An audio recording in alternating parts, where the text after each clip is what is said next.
Cerita bermula saat ledakan bom terjadi di Departemen Kepolisian Turki. Serangan tersebut diduga karena perbuatan organisasi teror Fethullah yang kini berkomplot dengan sebagian pasukan keamanan negara. Serangan itu juga menimbulkan banyak korban jiwa, yakni 51 orang tewas sebagai seorang martir dan sisanya luka-luka.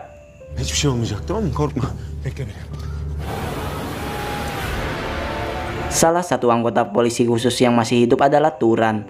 Dia merupakan bagian dari pasukan Wolf yang mencoba menyelamatkan kepala polisi yang bernama Irfan dengan satu rekan polisinya yang bernama Barbaros.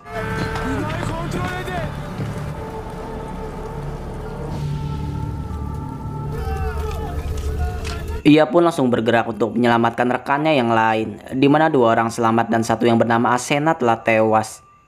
Di sisi lain, adegan memperlihatkan seseorang bernama Kemal yang sedang disekap.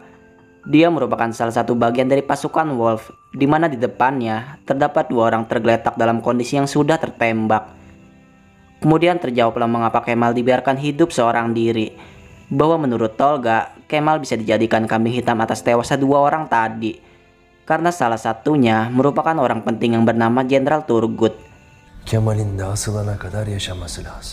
Tolga pun memerintahkan untuk menyiapkan 2 mobil lapis baja dan 1 tank untuk membawa Kemal ke Akinci dan membuat skenario selanjutnya, yakni melengsarkan seluruh polisi dan menguasai Turki. Sementara itu, Kemal justru berhasil meloloskan dirinya lewat bantuan dari temannya. Namun sayangnya, temannya sudah tidak selamat dan Turgut harus segera mendapatkan pertolongan. Kembali pada pasukan Wolf, mereka yang tersisa perlahan mulai kembali berkumpul dengan wajah yang penuh luka. Di antaranya adalah Kaya, Omer, dan Baran, di mana mereka semua masih tidak menyangka bahwa Asena sudah tewas meninggalkan mereka. Sementara itu, 3 orang tentara mulai menjemput Kemal untuk membawanya pergi, tanpa mereka tahu bahwa Kemal telah menyiapkan pisau di belakang tubuhnya. Maka tepat saat salah satunya diperintahkan untuk membunuh Turgut, ia justru melakukan hal yang berlawanan. Ternyata dia adalah pasukan khusus yang diperintah oleh Jenderal Osman. Ia pun mengenalkan diri dengan nama Mete, di mana Kemal langsung mengajaknya untuk pergi ke markas operasi khusus karena seluruh temannya berada di sana. Tapi sebelum itu, mereka harus bisa keluar dari sini lantaran ada peleton yang harus mereka lawan di luar. Di lain sisi, pasukan Wolf yang dipimpin oleh ketua Irfan tak punya waktu banyak untuk mengevakuasi para korban. Mereka langsung bergerak melanjutkan operasi dan hanya bisa mendoakan yang terbaik untuk rekan dan seluruh yang tiada. Sementara itu, pesawat jet dari Angkatan Udara juga ikut dikerahkan. Mereka menaksir bahwa pasukan pemberontak akan melakukan pengejaran dan ada kemungkinan akan menembak jatuh pesawat presiden yang mengudara. Berangkat tanpa adanya intel, pasukan Wolf kesulitan karena mereka sangat membutuhkan Kemal. Maka dari itu, mereka menghubungi rekannya untuk mengetahui keberadaan Kemal, bahwa musuh telah menyebarkan berita perihal Kemal yang telah membunuh Jenderal Turgut di markas besar. Kembali pada Kemal, ia dan Mete mencoba membawa Turgut keluar dari sana. Mereka pun harus melakukan baku tembak dengan tentara Turki sendiri, hingga mereka bertemu dengan tim kepolisian dan menyerahkan Turgut karena mereka akan meneruskan misi.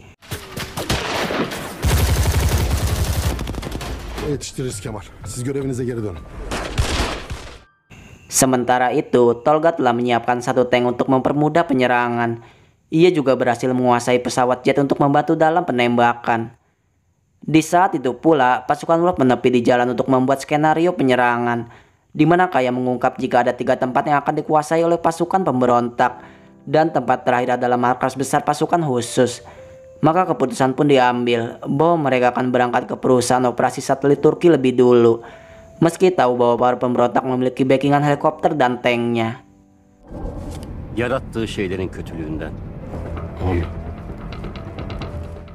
Di sisi lain, Kemal dan Mete dijemput oleh Jenderal Osman, orang yang telah mengirim Mete untuk menolongnya.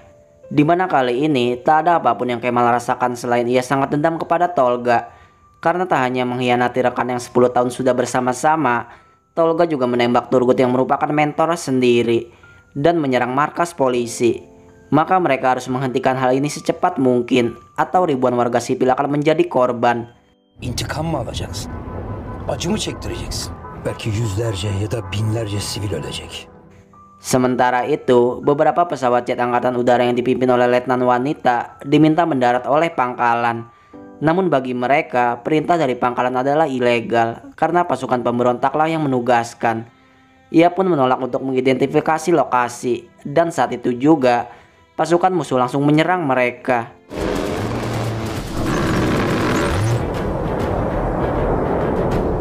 Hal tersebut membuat pasukan Wolf mendapat telepon dari frekuensi darurat bahwa pesawat jet dari tim pemberontak telah menyerang angkatan udara. Namun saat ditanya kelanjutannya, sambungan tiba-tiba terputus begitu saja. Maka saat mereka tiba di Turksat atau satelit Turki, mereka yang terdiri dari 6 orang langsung dipisahkan menjadi 3 tim untuk mencari apapun yang tersisa, termasuk jalur komunikasi. Bilincim giderse komuta Barbaros'ta. Sementara itu, Jenderal Osman dan pasukan memutuskan berpisah saat tiba di markas pasukan khusus, di mana setelahnya mereka mendengar suara tembakan yang disusul oleh sebuah tank yang melintas.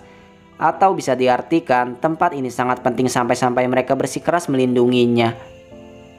Kemal pun mengusulkan untuk langsung melakukan penyerangan. Namun sang jenderal tahu bahwa ada saklar pengacau yang bisa melindungi pasukan dari serangan penyusup. Maka mereka berencana untuk mematikan saklar tersebut, di mana Kemal langsung menghadap tank seorang diri dan beralasan jika pasukan membutuhkan tim bantuan di gerbang depan. Hal tersebut membuat pasukan mempercayainya dan berbalik arah, di mana tepat saat itu Mete diperintahkan untuk masuk ke gedung pengacau sinyal. Madem buraya sızıntı timleri gönderdiler. Bura paramparça abi. Büyük antenleri bombalamış.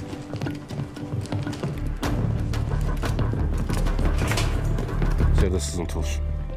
Begitupun pasukan Wolf yang berhasil menyusuri tiap ruang, namun mereka tak menemukan para pemberontak, melainkan hanya tempat yang sudah berantakan.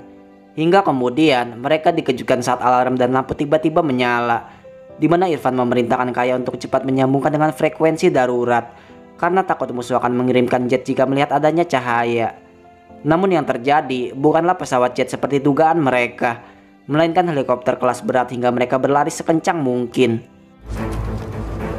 Setelah mencoba menghubungi frekuensi darurat, pada akhirnya Kaya berhasil terhubung dengan sang letnan bahwa lalu lintas udara sedang dimonitor oleh para pemberontak dan operasi terpenting akan terjadi di Ankara. Alasan operasi disebut sangat penting karena mereka bisa melacak perangkat pesawat kepresidenan yang sedang mengudara. Transponder takip edilebiliyor.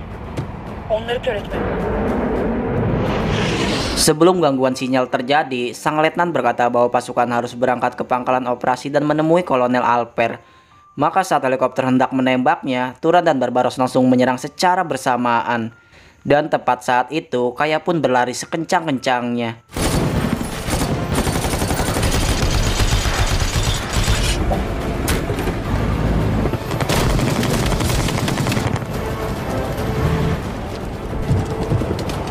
Setelah berhasil meloloskan dirinya, helikopter masih mencecar mereka dengan tembakan. Namun Barbaros terus membalas dengan senapan mesinnya, bahkan menempatkan dirinya dalam posisi yang berbahaya, hingga peluru kaliber pun dimuntahkannya berkali-kali. Herkes cemur binasına. Ne varsa getirin.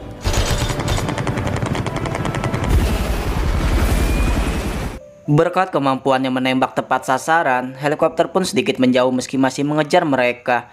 Bertepatan dengan itu, Kemal menghubungi Turan untuk menanyakan bagaimana kabar mereka. Di mana Turan berkata bahwa mereka dalam kondisi baik-baik saja, padahal tidak begitu kenyataannya. Kemudian Jenderal Osman pun meminta bantuan pasukan Wolf untuk datang ke pangkalan, lantaran posisinya sedang dalam kesulitan. Maka Irfan pun berkata bahwa mereka akan tiba dalam 1 jam, hingga sambungan telepon kembali terputus secara tiba-tiba. Bersamaan dengan itu, Tolga yang sudah menyadari bahwa Tenga telah ditipu, mengerahkan seluruh pasukan untuk siaga dalam penyerangan. Hal tersebut membuat Kemal menugaskan Mete untuk menyadap frekuensi radionya, di mana sambungan langsung terhubung dengan milik Tolga, dan membuatnya terkejut karena Kemal yang berbicara. Ia pun membeberkan seluruh kesalahan Tolga, tentang kematian banyak orang, teman-teman, seluruh sahabat dan pengkhianatan negara hanya demi keserakahannya. Bahwa dari itu semua, Kemal pasti akan memburunya dimanapun ia berada. Jelas perkataan itu sukses membuat Tolga sangat terusik. Ia pun memerintahkan pasukan untuk menghancurkan gedung, merusak saklar pengacau sekaligus jalur komunikasi.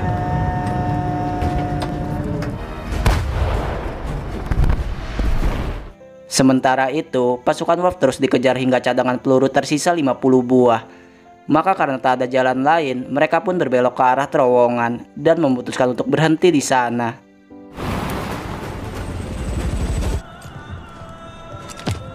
Saat di dalam, Turan langsung mencegat sebuah taksi, di mana Omer dan Baran akan ikut Irfan ke pangkalan sesuai perintah Angkatan Udara.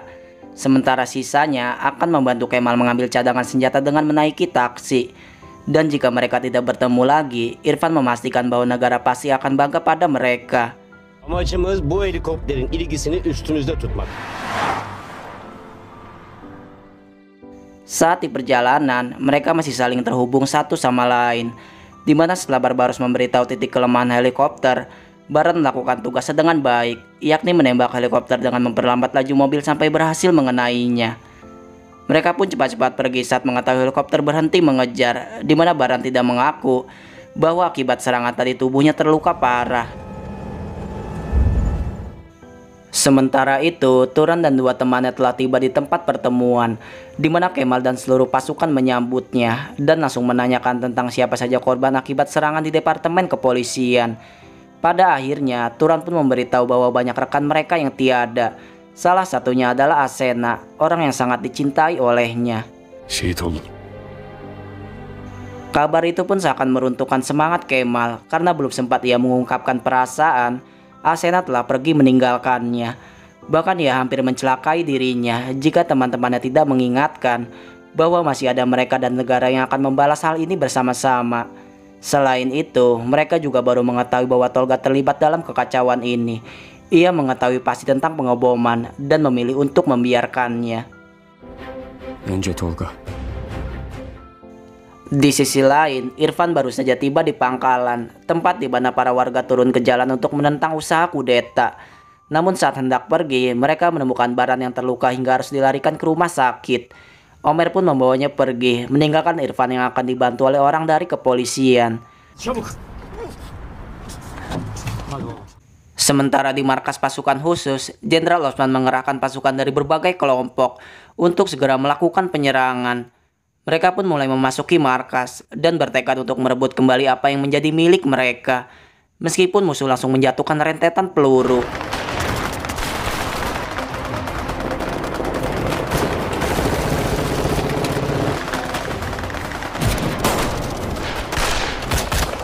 Baku tembak pun terjadi sangat sengit. Mereka terus berupaya mendesak maju dan menguasai berbagai sisi.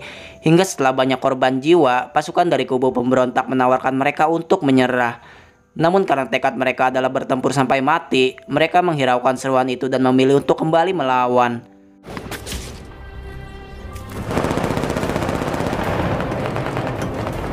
Di tempat yang berbeda, Tolga bersembunyi bersama satu orang pejabat tinggi negara.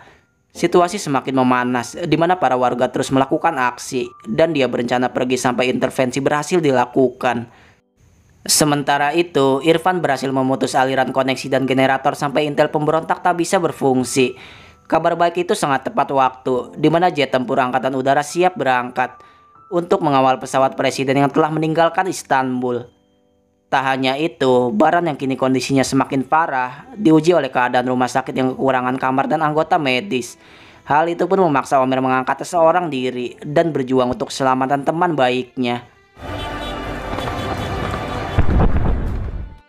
Di sisi lain, Mete yang telah berada di posisi tertinggi melaporkan bahwa tank telah maju untuk menghadang serangan. Dan karena peluru biasa tidak berguna, mereka membutuhkan senjata anti-tank untuk bisa menembusnya. Maka Jenderal Osman menugaskan mereka segera menuju gedung untuk mengambil satu-satunya senjata meskipun sangat berbahaya.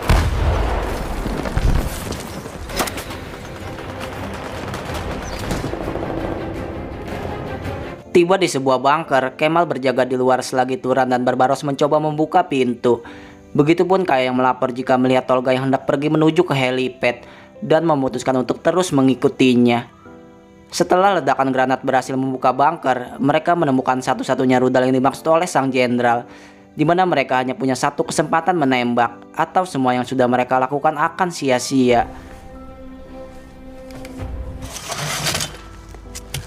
Maka setelah itu, Turan bertugas untuk mengalihkan tank tersebut.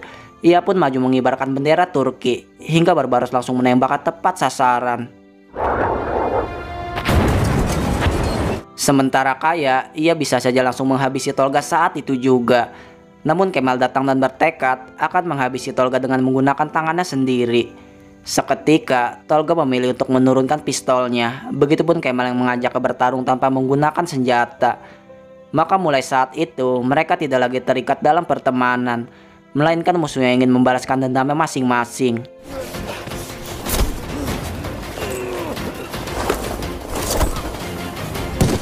Usai saling memukul hingga babak belur, pada akhirnya Kemal berhasil mematahkan lengan Tolga hingga ia dibuat tak berdaya. Tolga pun meminta untuk segera dibunuh, namun Kemal tidak melakukannya karena ingin melihatnya membusuk di penjara dan menyesali seluruh perbuatannya. Hingga Tolga pun mengungkap sederet fakta yang membuat Kemal terpancing amarah, bahwa ia telah merebut mentor, teman-teman, bahkan wanita yang sangat ia cintai. Tak hanya itu, di ujung kematian Asena, Kemal masih menjadi orang yang tidak berguna dan belum sempat menyatakan perasaannya. Hal tersebut membuat Kemal murka, bahkan menghabisi Tolga seperti keinginannya. Deniz anı hayal ederek uykuya dalmam gerçekten. Keesokan hari, operasi pasukan khusus kepolisian telah selesai. Mereka berhasil menggagalkan kudeta dalam satu malam. Mayat Tolga pun dievakuasi. Begitu juga para tentara dan polisi yang terluka mendapatkan pertolongan medis. Sementara dari warga sipil, banyak yang gugur dan terluka parah. Di akhir film, para polisi memperingati upacara tewasnya para pahlawan.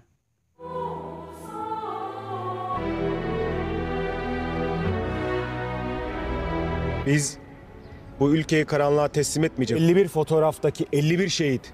Bu inanç ruhları şad olsun.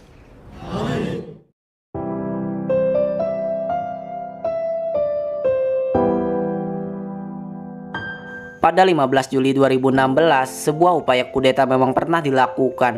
Terdapat 4 tempat yang hampir dikuasai, yakni Istanbul, Ankara, Marmaris, dan Malatya. Kudeta tersebut pun berhasil digagalkan, namun banyak kejadian penting dan kerusakan yang menimpa, yakni gedung parlemen dan istana presiden yang meledak, serta kediaman presiden yang juga diserang. Dan tentu saja korban dari kejadian ini lebih parah dibandingkan dari filmnya. Saya akhiri pembahasan kali ini dan sampai berjumpa lagi.